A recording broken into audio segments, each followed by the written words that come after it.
जैसा कि पार्ट 1 में हमने बताया कि कैसे ईदी अमीन ने एशियाइयों को युगांडा छोड़ने के लिए मजबूर किया, यहाँ हम आपको बता दें कि एशियाई द्वारा छोड़ी हुई संपत्ति में ज्यादातर सामान अमीन सरकार के भ्रष्ट मंत्रियों और सैनिक अधिकारियों के हाथ लगे।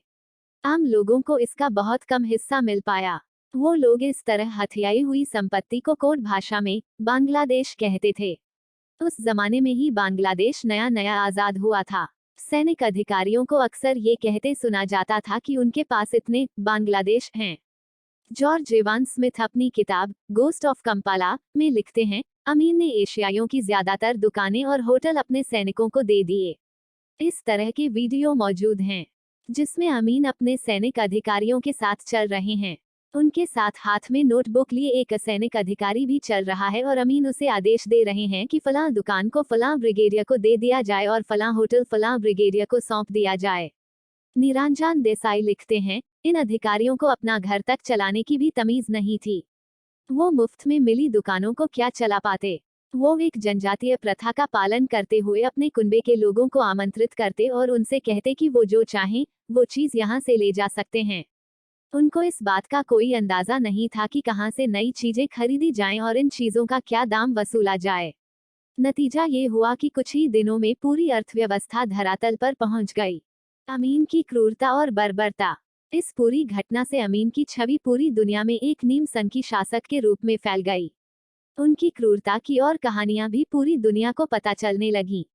अमीन के समय में स्वास्थ्य मंत्री रहे हेनरी केथेम्बा ने एक किताब लिखी, a state of blood, the inside story of ईदी अमीन, जिसमें उन्होंने अमीन की क्रूरता के ऐसे किस्से बताए कि पूरी दुनिया ने दांतों तले उंगली दबा ली।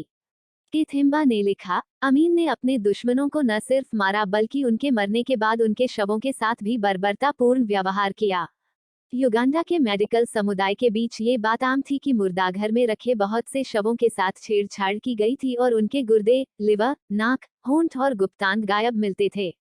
जून 1974 में जब विदेश सेवा के एक अधिकारी गॉडफ्री के गाला को गोली मारी गई तो उसकी आंखें निकाल ली गईं और उनके शव को कंपाला के बाहर जंगलों में फेंक दिया गया। केथिम्बा ने बाद में एक बयान दिया कि कई बार अमीन ने जोर दिया कि वो मारे गए लोगों के शवों के साथ कुछ समय अकेले में बिताना चाहते हैं।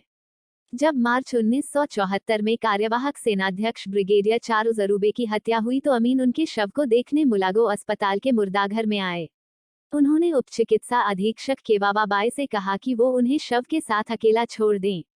किसी ने ये नहीं देखा कि अमीन ने अकेला छोड़े जाने पर उस शव के साथ क्या किया, लेकिन कुछ युगांडा वासियों का मानना है कि उन्होंने अपने दुश्मन का खून पिया, जैसा कि काकवा जनजाति में प्रथा है। अमीन काकवा जनजाति से आते थे। मानव गोश्त खाने के आरोप।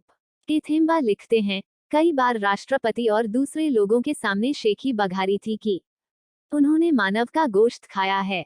मुझे याद है अगस्त 1975 में जब अमीन कुछ वरिष्ठ अधिकारियों के अपनी जाएं यात्रा के बारे में बता रहे थे तो उन्होंने कहा कि वहां उन्हें बंदर का गोश्त परोसा गया जो कि मानव के गोश्त से अच्छा नहीं था। लड़ाई के दौरान अक्सर होता है कि आपका साथी सैनिक घायल हो जाता है। ऐसे में उसको मारकर खा जाने से आप भूखमरी से बच सकते हैं। एक और मौके पर अमीन ने एक उगांडा के एक डॉक्टर को बताया था कि मानव का गोश्त तेंदुए के गोश्त से ज्यादा नमकीन होता है। अमीन का हरम। सारा के प्रेमी की तरह अमीन ने कई और महिलाओं के प्रेमियों के सिर कटवाए थे। जब अमीन की दिलचस्पी इंडस्ट्रियल कोर्ट के प्रमुख माइकल कबाली कागवा की प्रेमिका हेलेन उगवांग में जगी तो अमीन के बॉडीगार्ड्स ने उन्हें कंपाला इंटरनेशनल होटल के स्विमिंग पूल से उठवाकर गोली मार दी। बाद में हेलेन को पेरिस में युगांडा के दूतावास में पोस्ट किया गया, जहां से वो भाग निकली। अमीन मेकरेरे विश्वविद्यालय में प्रोफेसर विंसेंट एमिरू और तोरोरो के रॉक होटल के मैनेजर शेकानबो की पत्नियों के साथ भी सोना चाहते थे। इन दोनों को बाकायदा योजना बनाकर मारा गया। अमीन के इतने प्रेम संबंध थे कि उनकी गिनती करना मुश्किल है। कहा जाता है कि एक समय में उनका कम से कम 30 महिलाओं का हरम हुआ करता था जो पूरे युगांडा में फैला होता था। ये महिलाएं ज्यादातर होटलों, दफ्तरों और अस्पतालों में नर्सों के रूप में काम करती थीं। अमीन की चौथी पत्नी मेदिना भी एक बार उनके हाथों मरते मरते बाल बाल बची थीं।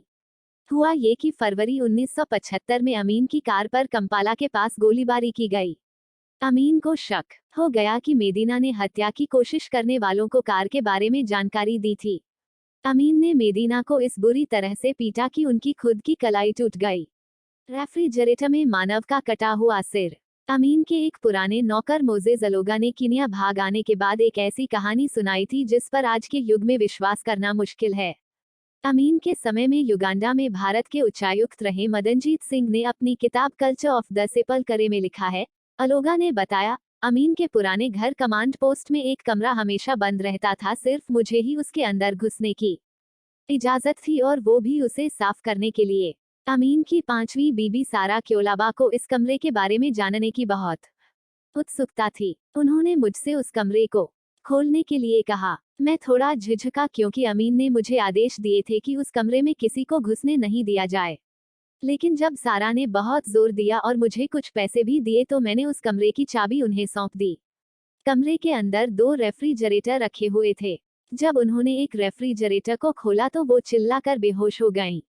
उसमें उनके एक पूर्व प्रेमी जीस गिटा का कटा हुआ सिर रखा हुआ था। अधिकतर एशियाइयों को ब्रिटेन ने शरण द। बहरहाल एशियाइयों को निकाले जाने के बाद युगांडा की पूरी अर्थव्यवस्था तहस-नहस हो गई।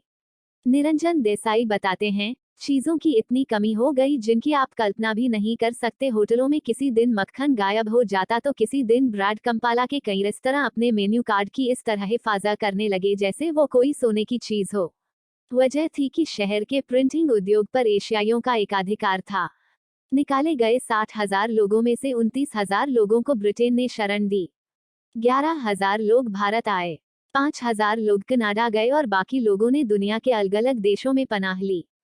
जमीन से शुरुआत करते हुए इन लोगों ने ब्रिटेन के रिटेल उद्योग की पूरी सूरत बदल दी। ब्रिटेन के हर शहर के हर चौराहे पर पटेल की दुकान खुल गई और वो लोग अखबार और दूध बेचने लगे। आज युगांडा से ब्रिटेन में जाकर बसा पूरा समुदाय बहुत समृद्ध है।